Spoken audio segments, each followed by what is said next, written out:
পঞ্চায়েতের অর্থ ও পরিকল্পনা উপসমিতির রিটেন্ডারের মিটিংয়ে গন্ডগোল। কংগ্রেসের উপপ্রধান সহ দুই সঞ্চালককে মারধর গালিগালাজ করে বের করে দেওয়ার অভিযোগ উঠছে।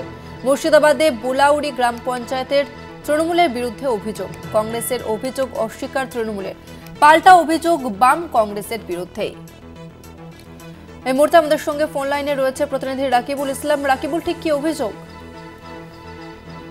একদমই তাই। মুর্শিদাবাদের রানীনগর বিধানসভার ধুলাউড়ি গ্রাম পঞ্চায়েত, আর সেই গ্রাম পঞ্চায়েতে গতকাল একটি অর্থ এবং পরিকল্পনা উপসমিতির মিটিং ছিল, অর্থাৎ রিটেন্ডারের মিটিং। সেই মিটিংয়েই কিন্তু সঞ্চালক সহ উপপ্রধান এবং প্রধানরা উপস্থিত ছিলেন এবং সরকারি যে সমস্ত আধিকারিক রয়েছে পঞ্চায়েতে তাদের সঙ্গে রিটেন্ডারের কাজ চলছিল। হঠাৎ করেই কিন্তু তৃণমূলের কিছু গোন্ডা বাহিনী ঢুকে পড়ে এবং তাদের অর্থাৎ কংগ্রেস এবং বাম কংগ্রেস কর্মী মেম্বারদের উপরে চড়াও হয় এবং তাদেরকে পঞ্চায়েত থেকে বের করে দেয়, এমনটাই কিন্তু অভিযোগ তুলছে বাম কংগ্রেস সঞ্চালক এবং উপপ্রধান।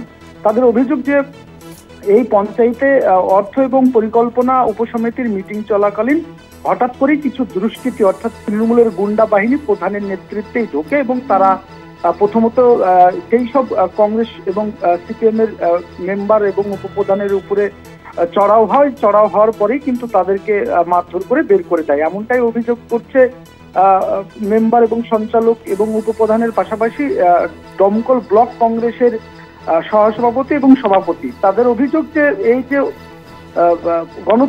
গণতন্ত্র একের পর এক নষ্ট করছে রাজ্যের তৃণমূল অর্থাৎ রাজ্যের শাসক দল তৃণমূল কংগ্রেস। কেননা গত কয়েকদিন আগেই রাজ্যের এই জেলায় মুখ্যমন্ত্রী মমতা বন্দ্যোপাধ্যায় এসেছিলেন, তারপরেই এই ঘটনা ঘটলো। তাহলে মুখ্যমন্ত্রী তৃণমূল নেতৃত্বদের কি শিক্ষা দিলেন, যার জন্য এই যে কংগ্রেস এবং সিপিএম এর পরে একের পর এক অত্যাচার এবং জোর করে কাজ করে নেওয়া, জোর করে জবরদস্তি করে পঞ্চায়েত থেকে বের করে দেওয়া এবং তৃণমূল গোন্ডা বাহিনী পঞ্চায়েতে ঢুকতে, যদি এই অভিযোগ অস্বীকার করেন তৃণমূল নেতৃত্ব এবং প্রধান নিজে বলেন যে একদম মিথ্যে অভিযোগ করছেন বাম কংগ্রেস উপপ্রধান এবং সঞ্চালক, কেননা এরকম কিছুই ঘটেনি। তারা প্রথমে চড়াও হলে আমার যারা কর্মী রয়েছে তারা কিন্তু তাদেরকে থামতে বলে, এমনটাই কিন্তু বলছে। এবং দমকল ব্লক কংগ্রেসের তৃণমূল কংগ্রেসের সভাপতি হাজরিকুল ইসলাম ঠিক তিনিও এমনটাই জানাচ্ছেন যে এই বাম কংগ্রেস তারা একের পর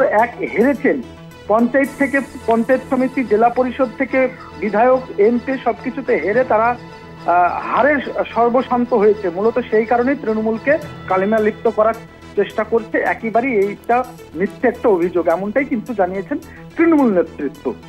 ধন্যবাদ তোমাকে রাকিবুল।